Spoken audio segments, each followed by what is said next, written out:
So తను రకరకాలు చెప్తున్నప్పుడు నేనేం చేయగలను?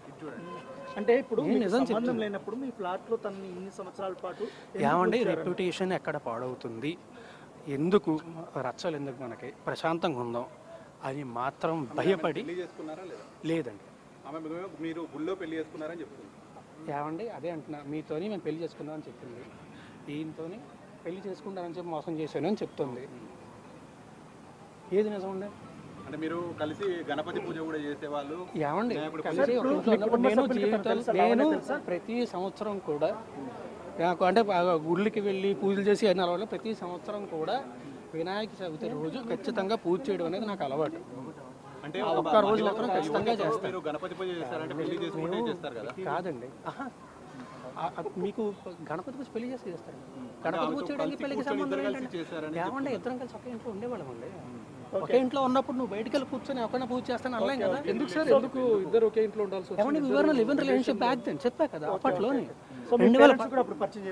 తెలుసు మా పేరెంట్స్ కూడా పరిచయం, మా పేరెంట్స్ కూడా పరిచయం. ఈ లావణ్య తమ్ముడు మీతో డబ్బులు తీసుకోవడము, డబ్బులు అడగడం మీద మీకు నేను కంప్లైంట్ ఇస్తానంటే మొత్తం స్టేట్మెంట్ అనేది కంప్లైంట్లు అన్ని ఇస్తాను. ఇచ్చిన తర్వాత మొత్తం ప్రొడ్యూస్ చేసినప్పుడు ఏమైనా సెటిల్మెంట్ కి ఏమైనా పిలిచారా మీరు? లావణ్యకి సెటిల్మెంట్ చేస్తామని ఏం సెటిల్మెంట్ అండి? ఈ విషయం ఒకసారి పోలీస్ స్టేషన్కి వెళ్తా అన్నప్పుడు ఆమె చెప్పినప్పుడు ఆమె నాతో చెప్పలేదండి. నేను సెటిల్మెంట్కి నేను ఎప్పుడు మాట్లాడలేదండి, ఆమె కూడా నాతో మాట్లాడలేదండి. ఈమె ఆవిడికి ఫోన్ చేసిందండి, ఆమె అది మళ్ళీ అదే సారీ అది కూడా మళ్ళీ చెప్తున్నా, అది ఆమె కంప్లైంట్ ఫైల్ చేస్తుంది. It's not right for me to talk on behalf of. 11 ఏళ్ల రిలేషన్ లో ఏనాడు రాస్తారుని ఇబ్బంది పెట్టని లావణ్య ఈ రోజే ఎందుకు కంప్లైంట్ చేయడానికి వచ్చింది? ఈ రోజు ఏనాడు ఇబ్బంది పెట్టలేదు, ఏనాడు ఇబ్బంది పెట్టలేదు.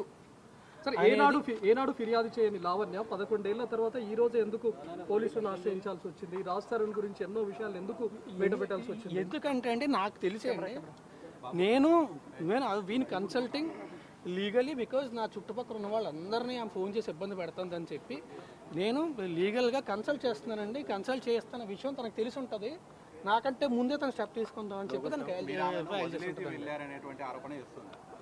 ఏమండి ఎప్పుడు స్టార్ట్ అయితేనే ఇవన్నీ జరిగాయని తన వర్షన్.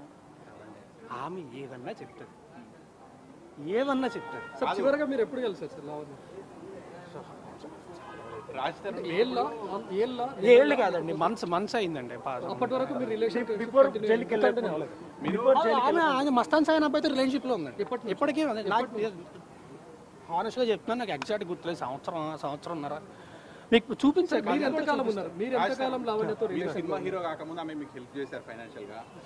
ఫైనాన్షియల్ గా కాదండి, వాళ్ళ ఫ్రెండ్ ఇంట్లో ఉండనిచ్చింది. లేదండి, అది దానికి మధ్యలోని 14 ఏళ్ళు అయింది. నేను చెప్తున్నా కదా, నేను కంప్లైంట్ ఫైల్ చేసి మొత్తం నా స్టేట్మెంట్స్ అన్ని సబ్మిట్ చేస్తా, ప్రాపర్గా కంప్లైంట్ ఫైల్ చేసి నేను కంప్లైంట్ ఏం ఫైల్ చేశాను అది కూడా మీడియా దగ్గరికి వచ్చి అందరికీ చెప్తాను. నేను సినిమాకి 2 కోట్లు తీసుకుంటే చాలా బాగుంటుంది. కాదు నేను సినిమాకి 2 కోట్లు తీసుకుంటే నిజంగా చాలా బాగుంటుంది. నేను ఇప్పుడు వదిలేదండి, ఆవిడ డ్రగ్స్ ఇవన్నీ అలవాటు పడినప్పుడు నేను అప్పుడే మాకు అసలు ఏమీ లేదండి. గత 7 ఏళ్ల నుంచి కూడా ఆ తర్వాత ఆవిడ మస్తాన్ అబ్బాయితో రిలేషన్షిప్లో ఉందండి. నేను అప్పుడు ఏంటంటే ఆవిడ సంగతి నాకు తెలుసు. ఆవిడ మీద బ్లాక్మెయిల్ కేసు ఉందండి, ఆవిడ బ్లాక్మెయిల్ కేసు ఉంది. ఈవిడ మస్తాన్ అబ్బాయి పెళ్లి చేసుకోవాలనుకుంటూ పెట్టిన కేసు ఎఫ్ఐఆర్ నా దగ్గర ఉంది. నేను చూసాను, నేను చాలాసార్లు చెప్పాను, చాలాసార్లు చెప్పానండి. ఓకే, నేను అన్నిటికంటే ఎక్కువ నాకు అలవాట్లేదు. నేను మామూలుగా ఏంటంటే ఎక్కడ చూస్తే ఫస్ట్ ఏంటంటే బైబిల్ వెళ్ళిపోతుంది. ఇప్పుడు వాళ్ళు ఇంట్లో లేకపోతే ఎక్కడ నేను ఉన్న దగ్గర చుట్టూ చేస్తున్నప్పుడు వాళ్ళని నేను ఆపలేను కూడా. నేను చాలాసార్లు చెప్పాలి ఏమండి, బాధ్యత గల హీరోగా పోలీసులకి చెప్పాలండి, ఖచ్చితంగా చెప్పాలి.